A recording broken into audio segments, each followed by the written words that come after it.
Olá a todos, bem-vindo a mais um episódio do podcast Cultura de Integridade da Alliant. Meu nome é Yaniv Shor, eu sou diretor de serviços da Alliant e hoje tenho a honra e o prazer de receber Lívia Giovanetti. Lívia é uma profissional com mais de 11 anos de experiência em compliance e governança corporativa, já atuou em diversas empresas de capital aberto desde 2016, trabalhou na Latam Airlines em posição na auditoria, compliance, também na TOTUS, onde atuou como especialista em riscos e compliance. Atualmente, Lívia é gerente sênior de compliance e governança corporativa da Hypera Pharma, conduzindo diversas iniciativas que fortalecem a cultura ética e a transparência organizacional. Tem uma formação também complementar em temas de integridade, governança e ética corporativa e participa de vários grupos de interesse voltados à troca de boas práticas e ao avanço do compliance e da governança no Brasil. Lívia, um prazer enorme tê-la aqui conosco, muito obrigado.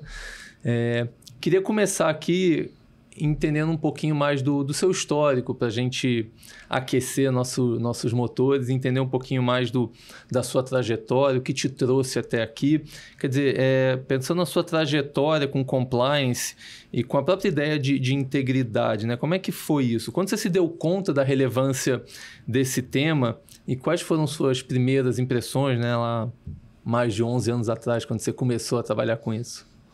Obrigada, Yaniv. É uma honra também estar aqui. Agradeço ao convite de vocês, da empresa. E é sempre bom, né, a gente poder fazer essas trocas. Acho que o mundo de compliance e governança é isso. Ele gira em torno dessa troca entre nós profissionais, diferente um pouco do passado, né? A gente era um pouco mais retraído nesse sentido. Mas agora essas oportunidades, esses grupos de trabalho têm aproximado cada vez mais a gente. Bom, acho que contando um pouco aqui da minha trajetória profissional, eu tenho uma formação muito específica, né? Todo mundo pergunta, acho que a primeira dúvida é: você é formada em Direito? Você é advogada?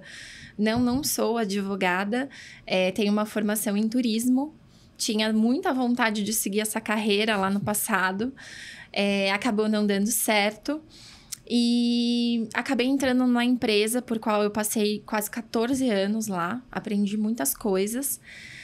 E lá eu descobri a profissão que eu amava, que era compliance, né? E até então fiz uma transição de auditoria para compliance.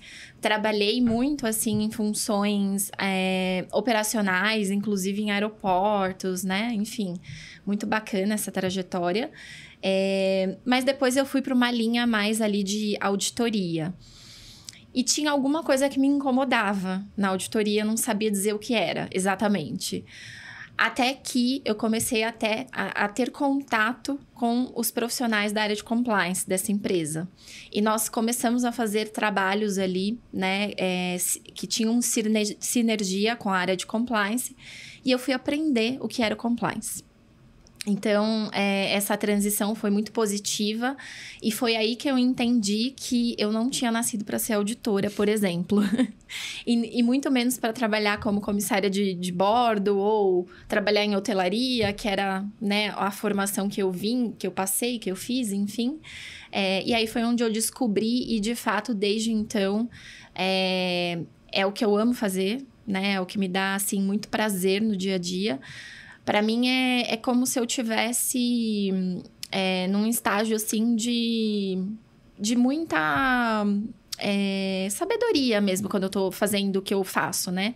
É muito bacana estar próximo das pessoas e poder passar um pouco dessa cultura de ética, de integridade, o que eu não fazia muito quando eu tinha ali o papel de auditoria, né? Então, essa é um pouco da minha trajetória. E passar, né, de espectadora, né, para de fato trabalhar ativamente com isso foi um grande desafio, né? Acho que é um processo aí de maturidade bem grande ao longo do processo, porque você passa a ser mesmo mais ativista nesse sentido, né? Como que você fomenta essa cultura dentro da organização. E como é que foi essa sua transição desse lado, né, do auditor, de quem está lá para muito mais entender ou verificar o que funciona, o que não funciona, quer dizer, né, auditar processos, enfim, a terceira linha de defesa. Como é que foi o seu processo de migração dessa terceira linha para a segunda linha, que é o compliance? Como que ocorreu essa mudança? Qual foi o estalo que te deu para, é para aqui que eu quero seguir? Pois é, então, na auditoria, principalmente na época que eu fui auditora, é muito diferente de hoje, né? Então, hoje, o papel do auditor, ele já é mais de um papel consultivo, diferente da época em que eu atuava como auditora. E isso, na época, já me incomodava. Me incomodava porque eu queria estar mais próximo das áreas. Eu queria ter esse papel mais consultivo.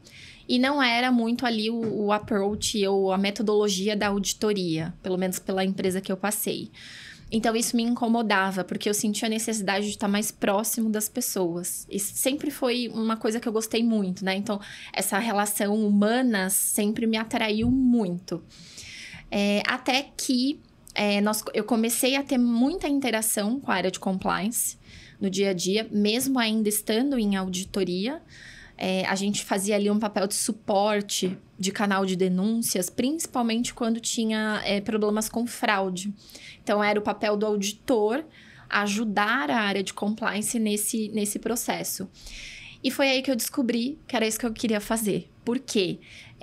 Era um papel muito mais de sentar ao lado da área de negócio, entender quais eram as dores e, de fato, sugerir melhorias, seja em procedimentos, políticas, controles, enfim, ou até mesmo a parte de conscientização.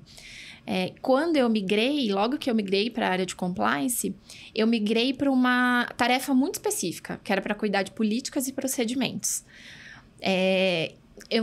Para ser muito sincera, eu nem sabia exatamente o que eu ia fazer, né? Então, eu vejo, assim, um avanço gigante de lá para cá, né? É muito engraçado isso, você ver essa evolução. Na verdade, é muito positivo.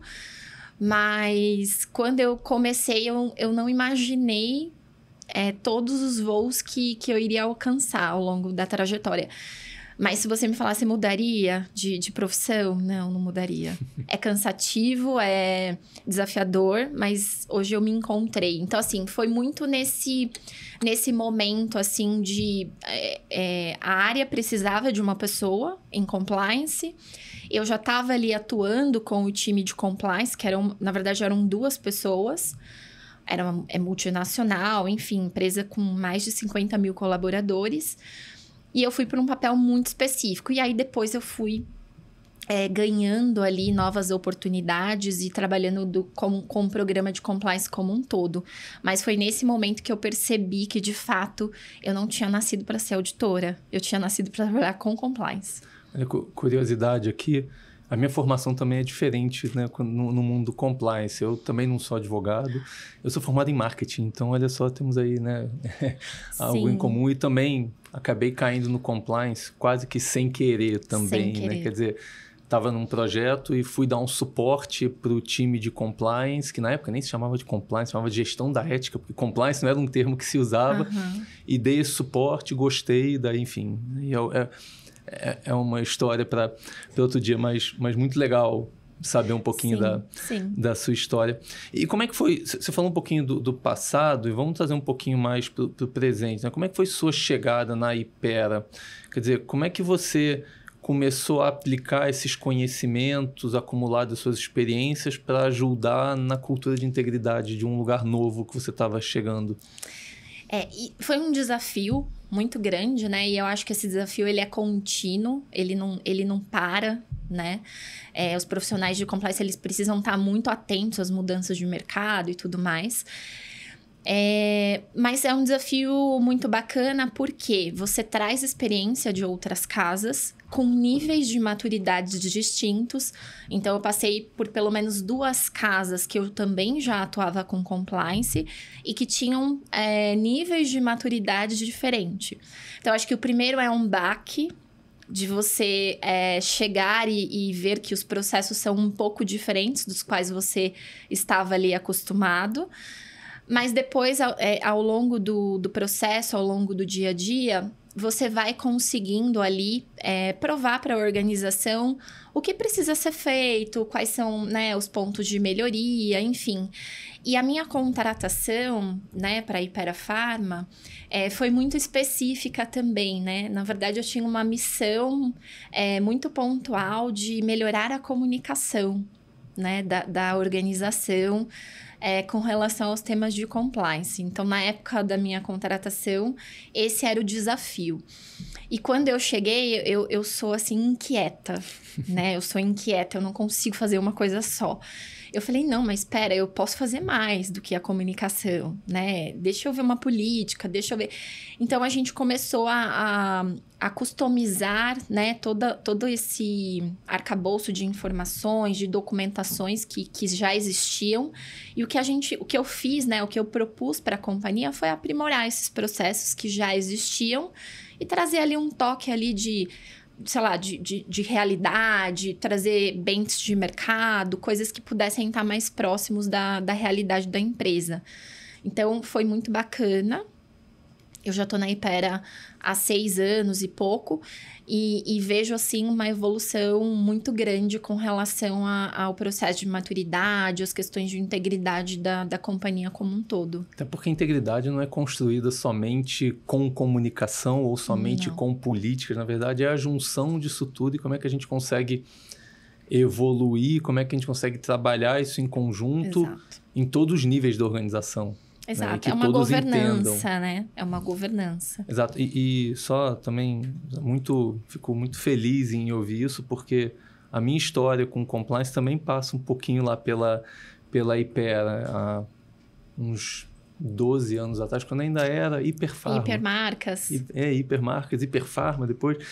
Eu ajudei na construção do primeiro código de ética, quando virou o nome. Então, com o João, talvez. Com o Flávio Serebrenic. Com o João, que também era da equipe. Enfim, e é muito legal ver que né, o quanto isso desenvolveu e cresceu. Enfim, muito, muito bacana. Fico muito feliz e orgulhoso de ver isso assim.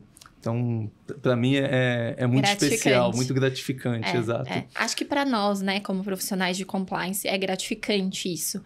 Porque é isso, né? Um ajudando o outro a construir e a criar essa cultura de integridade, né? Sim, acho que isso é muito... Sim, é muito legal. E muito. Isso que brilha os olhos, né? Pensando aqui agora nos pilares de uma cultura de integridade robusta, saindo um pouquinho do histórico e tentando trazer um pouquinho quais elementos que sustentam a cultura na sua visão, pensando até um pouquinho, trazendo essa sua experiência de riscos, não só né, do compliance, mas também um pouquinho da sua experiência de auditoria, riscos. Para você, quais são os pilares fundamentais de uma cultura de integridade? Pensando aqui no todo, né? Na hora do relato, de um canal de denúncia, um processo de contratação, enfim, aonde você enxerga esses grandes pilares e como é que você vê isso até dentro da sua experiência né, geral e um pouquinho dentro da Hypera, onde você atua atualmente? É difícil estabelecer um pilar ou 2, porque eu acho que é um conjunto de fatores, né? Que são importantes para o sucesso do programa de compliance, de ética, de integridade, seja qual for o nome aí na empresa, né, de vocês. Mas eu acho que tem alguns pontos que são essenciais. Então, na empresa que eu atuo hoje, a gente trabalha com 7 pilares dentro do programa, né, em 3 etapas, 7 pilares. Mas se eu pudesse destacar, eu acho que tem alguns documentos e alguns processos que eles são imprescindíveis para que a gente tenha sucesso né, no programa como um todo. Então, acho que o primeiro é o código de ética, de conduta. Né? Então, se você não tem um documento desse formatado, divulgado para toda a companhia, aprovado pelo conselho da empresa, né, pela alta administração, eu acho que isso pode enfraquecer um pouco o programa como um todo, a questão da integridade. Acho que o canal de denúncias é outro pilar aí essencial, até para que você tenha espaço para os colaboradores se sentirem ali encorajados a levar as manifestações, né, suas aflições ali do dia a dia. Então, eu acho que esse também é um ponto extremamente relevante. E se for um canal independente, melhor ainda, né? Eu costumo dizer, tudo bem, às vezes a empresa pode até não ter condições de ter um canal independente, mas sempre que possível é a melhor forma, né? Porque as pessoas ainda sentem receio em utilizar o canal. Comunicação eu acho que é um pilar, assim, essencial. Hoje a base de tudo é a comunicação e a comunicação assertiva. Sem a comunicação assertiva a gente não chega a lugar algum, né? E eu acho que, para fechar, eu acho que não é um pilar específico do programa, mas eu acho que a transparência, né, envolvendo aí todos os pilares, e principalmente da liderança com seus liderados, puxa, eu acho que aí sim você tem pilares bem robustos e que você consegue seguir, né, criar essa maturidade aí ao longo do tempo na organização. E em paralelo, né, a esses pilares, quer dizer, o canal de denúncias, a comunicação, o código e um pouco do que você falou do Tone at the Top, né, quer dizer, de ter esse envolvimento, todos os outros normativos e os arcabouços que vão dar suporte a esses pilares, né? Então, uma boa política de apuração, uma boa política de consequências, para você ter uma isonomia na aplicação do balanço de consequência adequado, a gestão de riscos precisa, até a auditoria presente, como você mesma disse, né? Com essa mudança um pouquinho de visão de auditoria, mais agora de parceiro até do compliance, e obviamente, né, a conformidade com as legislações, porque no fim das contas a gente tem que garantir que a organização está em conformidade com as principais legislações, e aí muito em função também do tipo de negócio que vocês atuam, né, e dos tipos de regulamentações e normativos que precisam ser seguidos. Exato. Acho que isso eu acho que a Nive tem um ponto que até esses dias a gente estava numa palestra, a gente trouxe um colega para falar dentro da empresa e ele trouxe uma frase muito interessante que eu achei fantástica, assim, que é trocar o não pode pelo como podemos. Né? Eu acho que hoje isso faz muita diferença no dia a dia. É isso que aproxima as áreas de negócio, principalmente do compliance. Então, assim, acho que o sonho de todo compliance officer, dos times que atuam em compliance, é que o compliance funcione, assim, sozinho.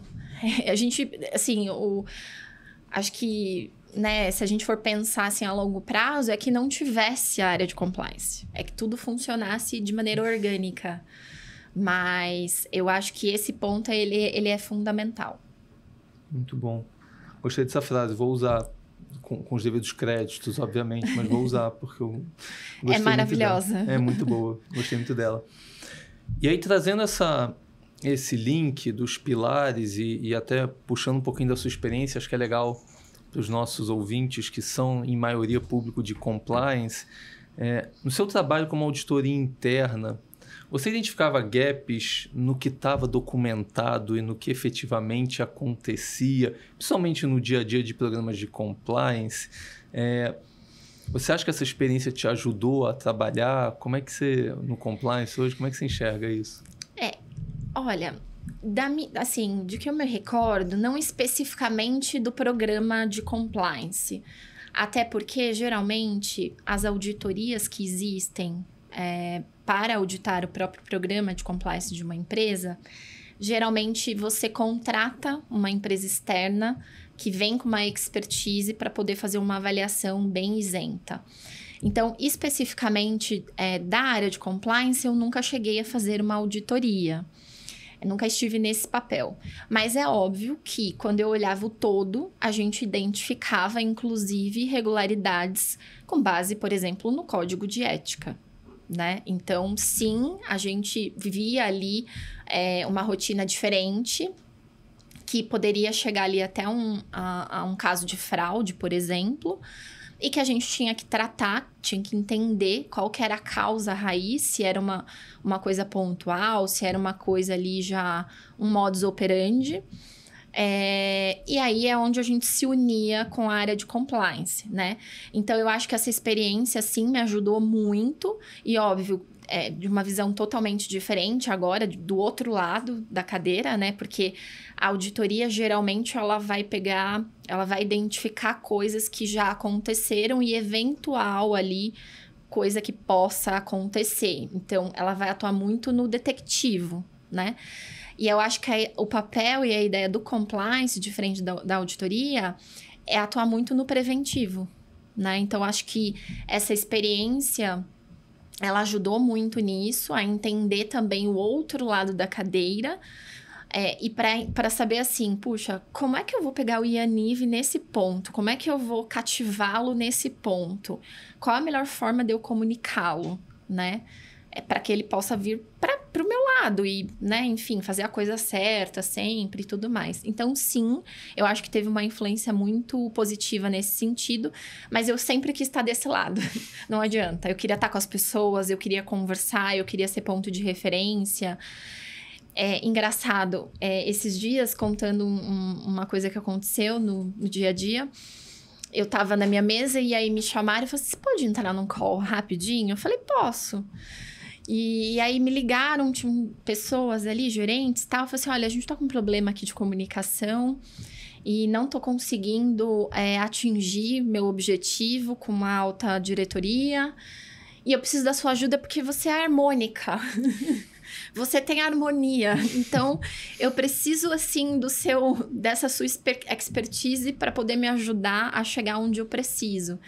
Então, é isso, né? E geralmente, no papel de auditoria, não tinha essa relação. Era um pouco mais distante. Novamente, acho que hoje o papel da auditoria, ele mudou muito, né? Da época que eu trabalhei.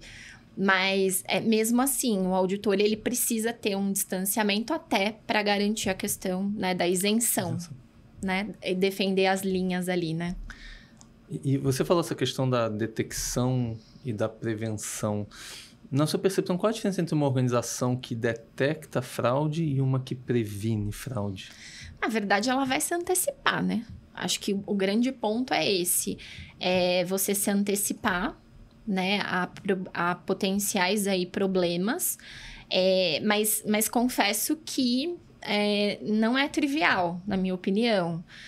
Por mais que você trabalhe com comunicação, com treinamento, que você tenha políticas robustas, que você esteja num ambiente muito regulado, nem sempre, com controles, você vai conseguir detectar uma possível fraude, por exemplo. Então, acho que é trabalhar muito, de novo, na comunicação, no engajamento, na proximidade com as áreas, para que, eventualmente, as pessoas te tragam o problema antes deles ocorrerem, né? Acho que esse é o grande desafio. E como é que vocês trabalham isso de forma prática ou pragmática para tentar minimizar o risco de fraudes na organização? Vocês têm alguma ferramenta? Vocês têm alguma prática que ajuda vocês nesse sentido? Nós temos, assim, por exemplo, quando eu penso muito em pessoas, né? Porque quando a gente fala de fraude, eu posso estar muito ligada ao perfil do profissional. Então, tem profissional que vai estar agora na empresa, em qualquer empresa, e ele vai estar com a cabeça de o que eu posso fraudar agora, o que eu posso manipular agora para poder me beneficiar. Mas tirando esse profissional, eu acho que tem coisas que podem mitigar, né, e podem minimizar esse ponto específico para a organização. Então, se eu pudesse citar aqui, por exemplo, uma coisa que eu acho muito bacana e que quando eu entrei na Hypera eu não conhecia, é o teste, por exemplo, de integridade, né? Que talvez você fale mais para frente para a gente um pouco desse panorama. Para mim foi uma surpresa quando eu soube que eu teria que fazer um teste de integridade. Eu não sabia como funcionava um teste de integridade. E eu achei muito bacana, porque eu falei, poxa, se eu tô entrando numa organização que tem uma premissa, que passa o profissional por um teste de integridade, expõe ele a situações, a dilemas éticos, eu tô na empresa certa, é isso que eu quero, é isso que eu busco. E aí, esse teste, na minha opinião, hoje, por exemplo, a gente trabalha com esse tipo de teste. Ele ajuda muito a gente a balizar e a padronizar os tipos de perfil que eu quero. Então, os perfis, eles acabam estando cada vez mais alinhados à cultura da companhia. Então, eu acho que essa é uma medida preventiva, bastante forte, que a gente costuma utilizar, né? E tá muito, assim, já orgânica na organização, todo mundo conhece, todo mundo sabe, a gente tem uma matriz, né? Enfim, lógico, tem aquelas áreas que são mais sensíveis, outras não. Não é a empresa inteira que passa pelo teste, mas eu acho que isso já ajuda muito a minimizar esse tipo de risco, por exemplo, quando eu tô olhando o risco direto no profissional.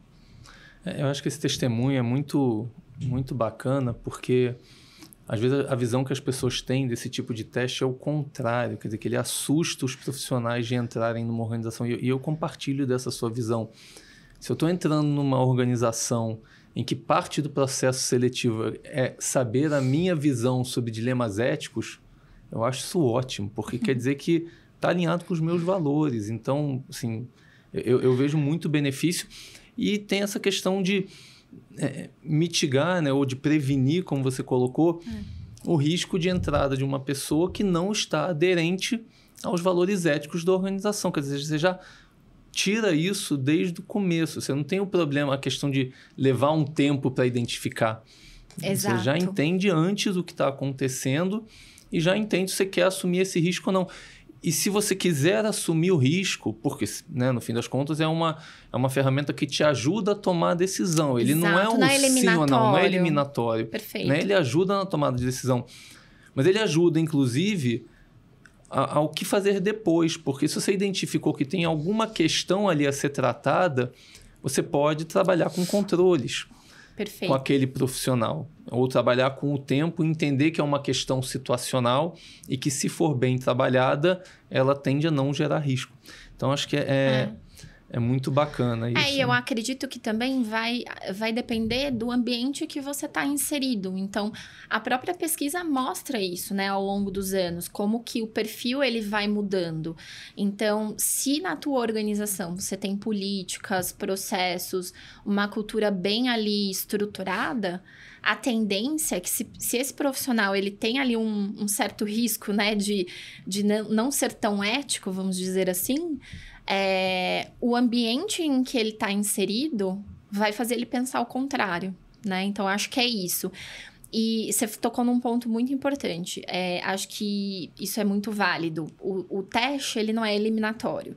Então, se você assume aquele profissional com um certo risco, qual que é o papel do compliance, especificamente nesse momento? De fato, estar mais próximo desse profissional, ter um treinamento, né? Fazer um one-to-one com esse profissional, né? Nos primeiros dias, nas primeiras semanas. Explicar quais são os procedimentos dentro da companhia. Por que compliance é importante. Por que fazer o certo sempre dá certo. A gente tem um mote lá na companhia que é fazer o certo sempre dá certo. E a gente leva isso, né? Para os profissionais, enfim. Então, acho que é reforçar essa proximidade e falar, olha, aqui nós não pegamos atalhos. Eu gosto desse. Aqui não pegamos atalhos. Um amigo meu uma vez entrou num táxi e tinha preso no banco da frente, né, com um clipe, né? Estava escrito assim: por favor, coloque o cinto e não peça para que eu faça trajetos proibidos. Obrigado. Isso, para mim, resume compliance de uma maneira tão simples. Quer dizer, se eu estou entrando naquele táxi já com pressa e quero que ele faça algum trajeto proibido, não adianta, ele não vai fazer. A relação já está clara desde o início que a minha relação com esse profissional, né, se eu quero ter alguma relação profissional com ele, tem que ser o certo. Não tem atalho. Os acordos já foram estabelecidos, né? E tudo bem. E ótimo. Eu me sinto mais seguro em entrar num táxi com um profissional desses. Porque eu sei que se ele não faz um trajeto proibido, ele segue as leis, ele não vai dirigir rápido demais, ele vai ser cuidadoso. Então, eu me sinto mais seguro. Quer dizer, levando isso do mundo corporativo, se desde o início as regras estão claras e eu sei que só se faz o certo, eu me sinto muito mais seguro em fazer negócios. Eu nunca peguei um táxi com essa placa, senão eu tiraria uma foto. Eu tenho essa foto, eu posso te mandar depois. Depois você me passa, porque eu acho isso sensacional. Mas eu já tive experiências muito ruins com táxis, principalmente fora do Brasil. Então, assim, você quer uma nota de quanto? Como assim? Eu quero a nota no valor da corrida, né? Então, é muito, muito louco isso, né? Sim. E você mencionou a pesquisa, a Alliant lançou ontem, né? Ontem mesmo a gente lançou a quarta edição do nosso estudo sobre o perfil ético dos trabalhadores brasileiros. Então, uma pesquisa muito completa que eu recomendo que vocês baixem. São quase 40 páginas com dados, com informações, com gráficos sobre diversos aspectos do perfil ético do profissional brasileiro, em diferentes segmentos, com diferentes temáticas. Então, é um estudo muito, muito completo e muito legal.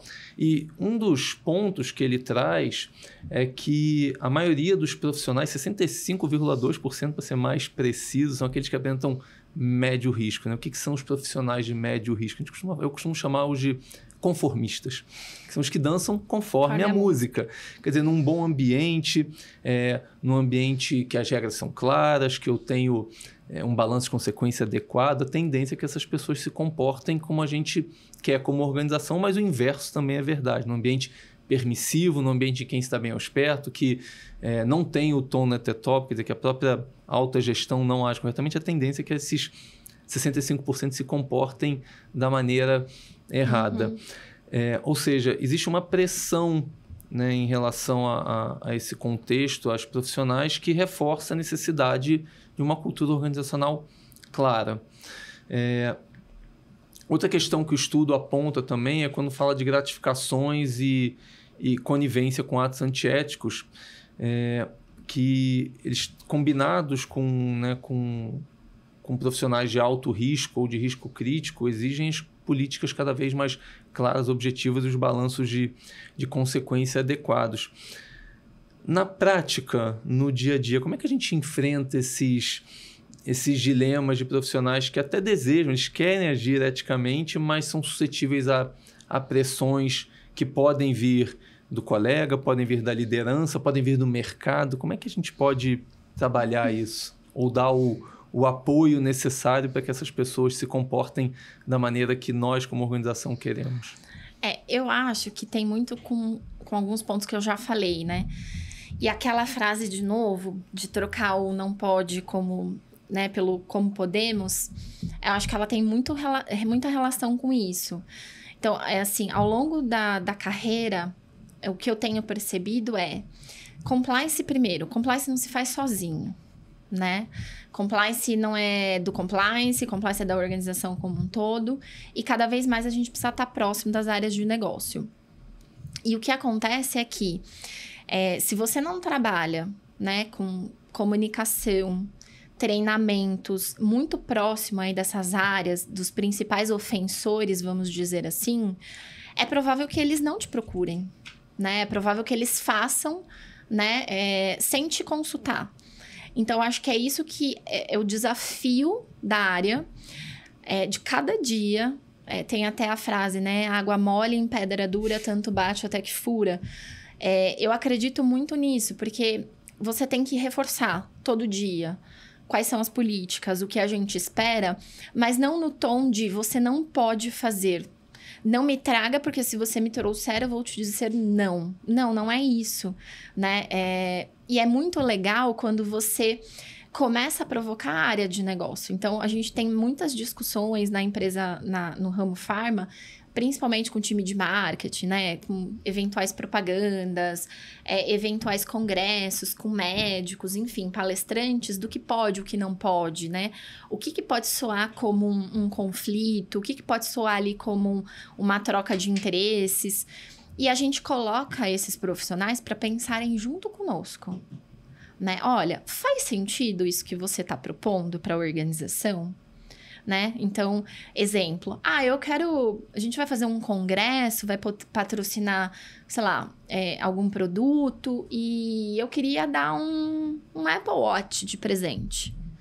Legal, Yaniv, legal que você quer dar um Apple Watch, mas me explica como que é esse Apple Watch, que o problema não é o Apple Watch, o problema é assim, o que este relógio tem relação com o produto ou com a empresa que você está trabalhando? Tem relação?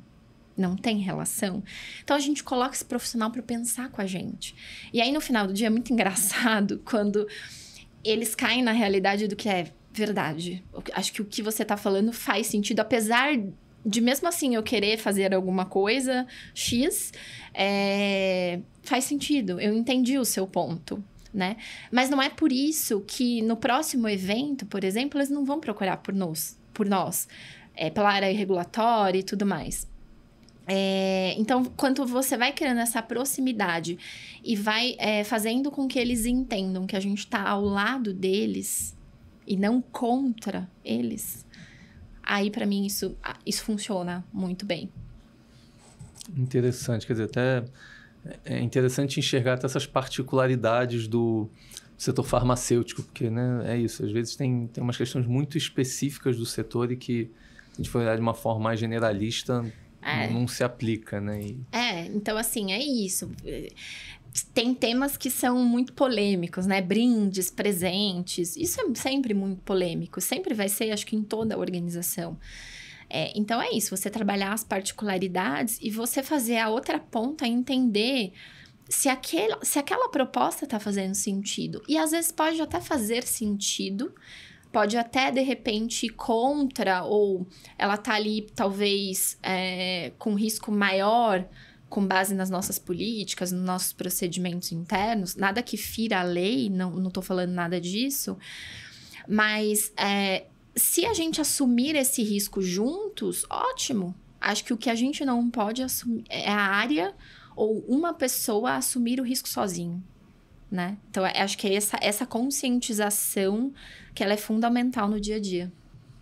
E falando em conscientização e em assumir riscos, um dos outros temas interessantes que a pesquisa mostra é até uma dualidade, quer dizer, a alta liderança aparece principalmente com baixo risco quando a gente olha a pesquisa, ou seja, são aqueles profissionais que têm menor propensão a desvios éticos. Mas, por outro lado, tem um risco alto relevante quando a gente pega o tema especificamente de conivência e pagamentos ou recebimentos ilícitos.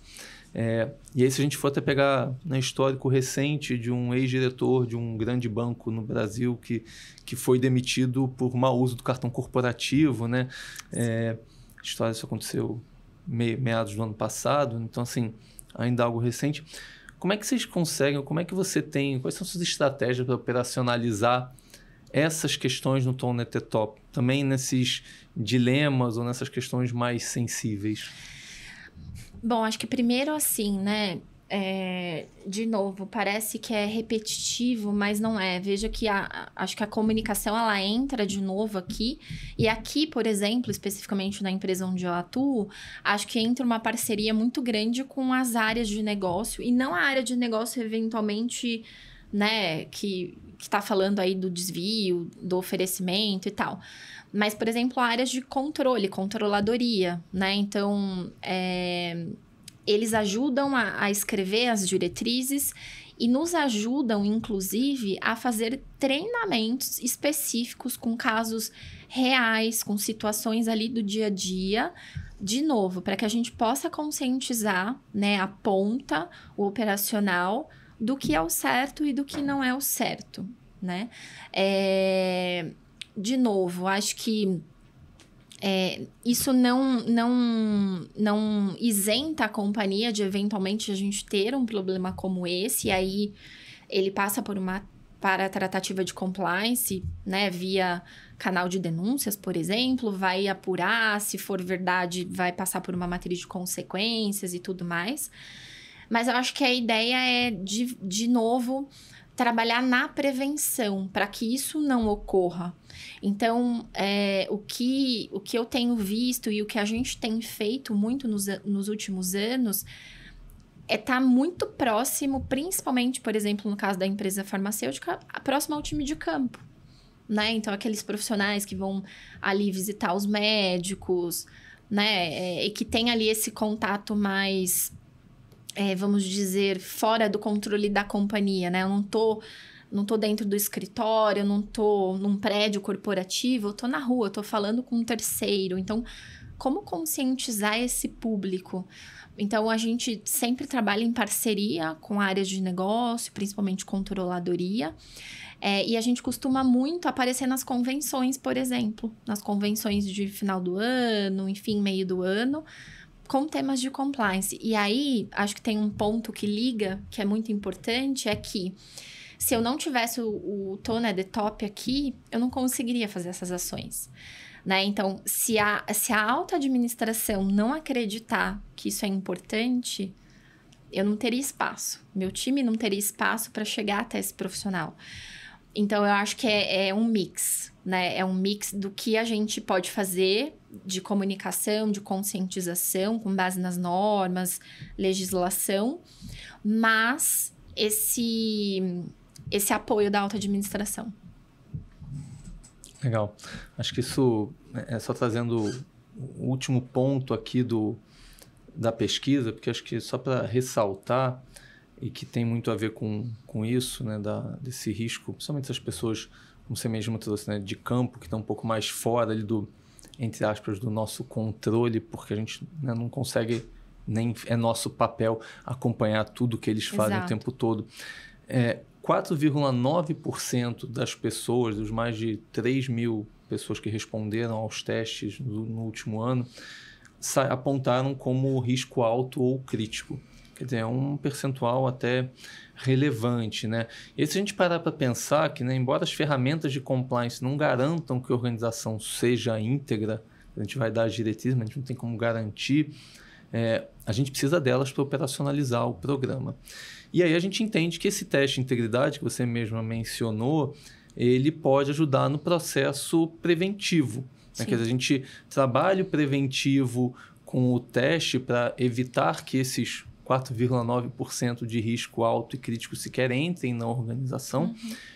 E para os outros 65% a gente trabalha nessa camada diretiva, na camada um pouco mais orientativa, com comunicação, com treinamentos, com as normas, para que as pessoas entendam um pouquinho do certo e do errado. E aí, a minha pergunta em relação a isso para você, até para a gente caminhar aqui para o final, é como é que tem sido essa sua experiência de aplicar esses testes no processo seletivo? Porque, às vezes, as pessoas pensam que isso é algo muito pesado, ou que as pessoas não gostam, ou que assusta candidato. Como é que é a sua experiência em aplicar? Você falou um pouquinho como é que foi quando você passou pelo processo. Como é que você enxerga agora o outro lado? Você como dona desse processo na organização? Na empresa onde eu atuo, na verdade, o processo ele é, vamos dizer assim, ele é uma parceria com a área de atração e seleção. Então, a área de atração e seleção é responsável por identificar todos os profissionais que precisam, de fato, passar pelo processo. Enfim, e aí passam pelo processo, tem um relatório, tem a leitura dos relatórios.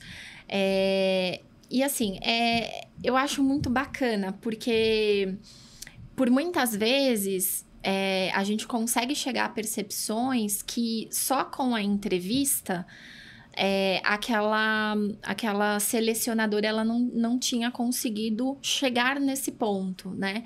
Então, eu acho que ele tem sido muito rico até para essas discussões internas, de estudar o resultado do relatório e entender, eventualmente, por que isso não apareceu, né, ali na hora da entrevista, com atração e seleção, e como que a gente vai lidar com aquele resultado, se tem algum risco, se não tem, enfim. Mas até os profissionais com quem eu tenho a oportunidade de falar, principalmente de gerentes e acima, que a gente costuma fazer treinamentos de compliance, inclusive, desde o dia 0, 1, as pessoas comentam sobre o teste, né?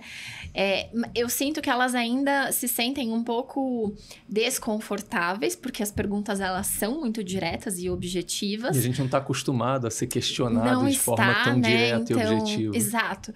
Então, eu lembro que meu teste ainda, na época, não tinha pandemia e tal, e foi presencial. Então, cadeirinha com cadeirinha. E eu lembro da última pergunta que foi assim, você mentiu em algum momento do processo? E eu comecei a rir, porque eu falei, gente, como assim? Será que é uma piada? Tem uma câmera aqui filmando, é uma pegadinha? Porque a gente, de fato, não está acostumado, né? Mas eu saí de lá, de novo, feliz, porque eu falei, poxa, se a empresa tá investindo num teste como esse, eu quero ficar nessa empresa. Para ser muito sincera, eu falei, cara, eu não passei nesse teste. Com certeza, foi ruim. Imagina, não passei. Bom, enfim, tô aqui, tô há mais de 6 anos na Hypera, e tem uma pessoa do meu time que costuma até brincar comigo com a régua de vocês, que é, você é muito verdinha. De fato eu sou, mas enfim.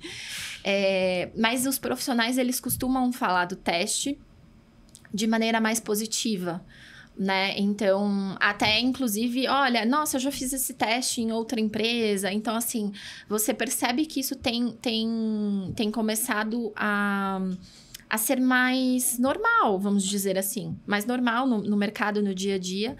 E eu tenho visto muito como positivo mesmo. Eu acho que é isso. A gente precisa balizar e precisa entender se aquele profissional está adequado à cultura da companhia. Eu acho que é tão simples quanto isso. É muito melhor você ter esse mapeamento antes do que depois. Porque depois o processo para um eventual desligamento, né? É tudo muito mais complexo, você envolve mais áreas, é desgastante para todo mundo. É mais traumático também. Sim, né? mais traumático. Acho que muito bom esse insight. Caminhando aqui para o final, que tendências que você observa sobre como as organizações brasileiras estão evoluindo na construção de culturas de integridade? Você acha que a gente está no caminho certo? Eu acho que a gente está no caminho certo. Mas a gente não pode dormir. Eu acho que a gente precisa fomentar, principalmente a gente que atua na área de compliance, né? Para quem já atua na área de compliance antes da lei anticorrupção, a gente tem um cenário. Pós-lei anticorrupção, acho que a gente tem outro cenário. Agora a gente está, de novo, com outro cenário. Então, talvez, né, um regresso. Então, acho que é nesse momento que eu entendo que a gente não pode dormir no ponto, porque, de fato, se a gente não insistir, se a gente não fomentar isso dentro da organização, pode ser que ainda a área seja vista como um custo, né? Porque é aquilo. Eu não trago, eventualmente, números para a empresa. Eu não ajudo... A gente costuma falar lá do sellout, né? Que é a venda. A gente não ajuda no sellout, mas... Quer dizer, eu ajudo a manter a empresa sustentável, né? Então, o preço de não ter o programa, com certeza vai ser muito pior, né? Se você não tiver políticas e procedimentos bem robustos dentro da empresa. Tem estudos, a ACFI publica esse estudo todo ano, e um dado que eles sempre trazem é que é 5-1, né? Quer dizer, a cada dólar que você gasta, ou cada unidade monetária que você gasta com prevenção, você economiza 5 lá na frente com remediação de danos, investigações, desligamentos, enfim. Exato. E acho que tem um ponto importante, eu já passei por essa experiência, acho que não é o caso da gente aprofundar, mas assim, eventualmente se a empresa passa por um processo de monitoramento, né, ela passa ali por um problema específico, a própria CGU faz uma avaliação do programa, e se ela entende que aquele programa não é um programa de papel, né, que a gente costuma falar, isso inclusive sai lá na continha, né? Então, assim, puxa, se teu programa é robusto, não é? Então, eu vou aqui, se eu tiver uma multa tô chutando aqui, 100 mil, a tua multa vai ser de 50, porque, né, o teu programa foi aqui bem avaliado, eu entendi que você... teve ali um problema pontual, mas que, de fato, a integridade tá no dia a dia da organização. Então, acho que é nessa hora que a gente precisa também se valorizar nesse sentido e mostrar para a alta administração que isso é importante, né?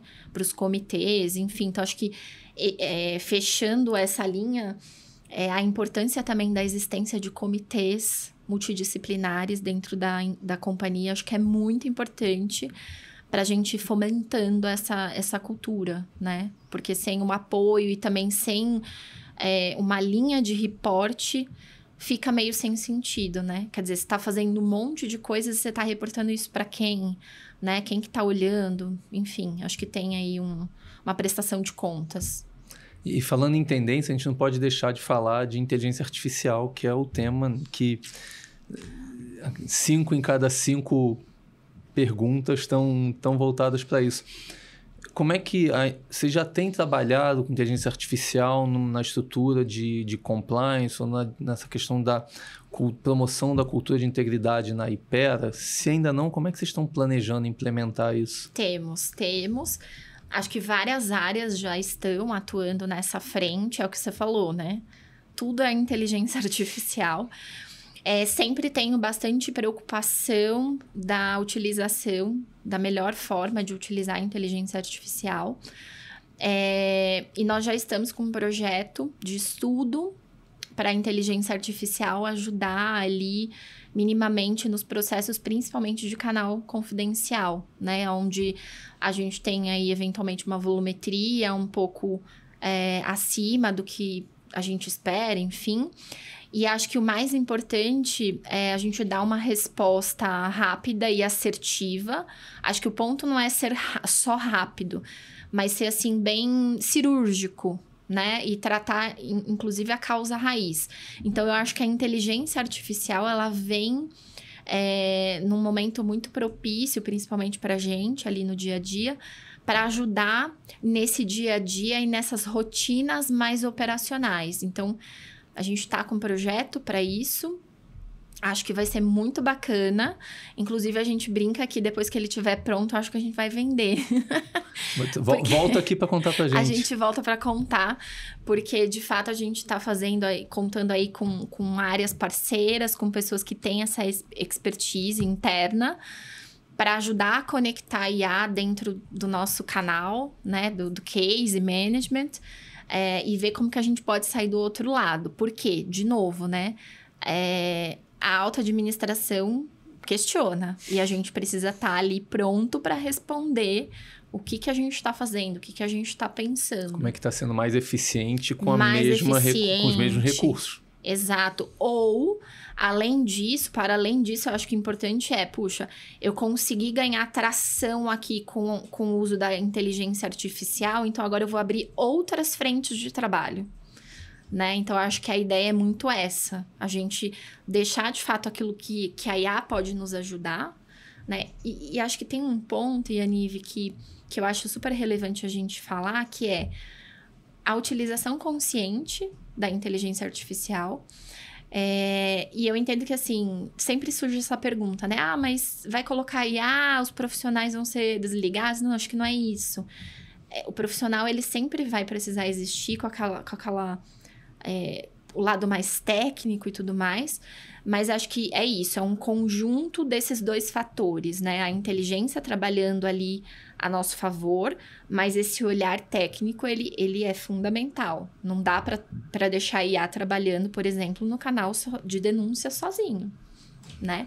Como que a IA hoje consegue identificar, por exemplo, um caso de assédio sexual e uma importunação sexual? Não é trivial, né? Um assédio moral. Então, assim, são etapas que a gente vai precisar evoluir e ir treinando esse agente para que a gente consiga ter mais confiança a cada dia. E tenha mais tempo, como você mesma disse, para abrir outras frentes que eventualmente a gente não conseguia porque a gente tem que focar eventualmente aqui. Os recursos são limitados, então... Os recursos são limitados. E olha que eu já fui quase que eu keep. Então, hoje eu não posso reclamar, porque o time é relativamente grande.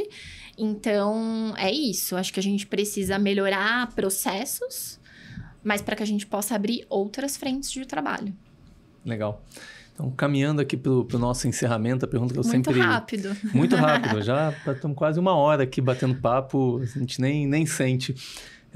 Gosto dessa pergunta porque acho que, né, você mesma disse, é importante a gente dividir. Acho que esse talvez seja o nosso grande papel. Então, a gente falou bastante sobre compliance, mas eu queria fugir um pouquinho. Você tem alguma indicação cultural para compartilhar conosco? Pode ser relacionada ao tema de compliance ou não. Enfim, acho legal. Um livro, um filme, qualquer coisa que seja interessante compartilhar com o nosso ouvinte. Sim, eu trouxe, inclusive, para mostrar para vocês. Eu tô lendo, eu não terminei ainda, mas esse livro aqui é do Eduardo Gianetti, quase meu parente. Quase seu xará. Chama O Anel de Giggs, né? Então, é uma leitura que está sendo, assim, muito interessante. Eu vi uma reportagem sobre esse exemplar e achei que tinha tudo a ver com a área, com o que eu faço, com o meu dia a dia. E aí eu vou ler um trechinho aqui para vocês, se vocês me permitem, que é assim. A partir da fábula de Giggs, né? Presente no livro da República de Platão, na qual um camponês encontra um anel capaz de lhe conceder o poder da invisibilidade. Eduardo Gianetti faz uma reflexão a um só tempo acessível e erudita sobre a diferença entre ser e parecer. Ou seja, né, é uma jornada aí desse anel que quando você coloca, você pode se tornar invisível. E aí a pergunta é, o que você faria se você estivesse invisível? Né? A sua atitude, ela seria a mesma ou não? Então, eu acho que esse livro tem muito a ver com os profissionais de compliance. Eu indico, porque eu tô gostando muito da leitura e eu acho que vale a pena. Legal, ótima dica. Ainda não li, vou botar na minha lista, certamente. Próxima vez que você vier aqui falar das soluções de IA, eu já vou ter lido. Boa. E para a gente finalizar aqui, a pergunta que eu faço para todos os nossos convidados, não podia ser diferente para você. Para você, o que é cultura de integridade?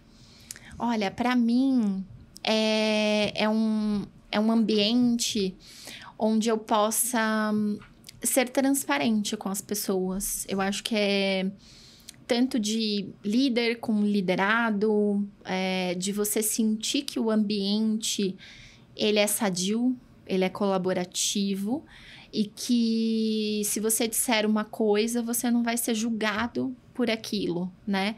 Então, acho que tem muito a ver também com a questão de empatia, que a gente ouve falar muito hoje. E como ter empatia e como ter esse ambiente colaborativo nesse furacão que a gente vive, desse mundo, né? Onde a velocidade 2 lá do WhatsApp, né? Todo mundo tá na velocidade 2.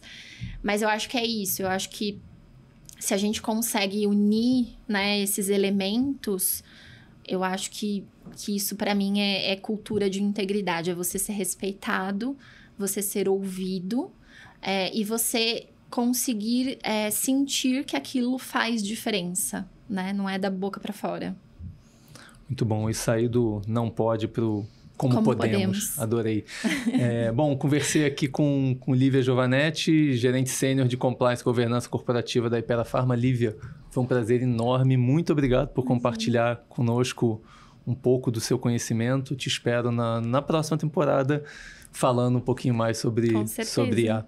Eu que agradeço, tá? Pode convidar, eu estarei aqui.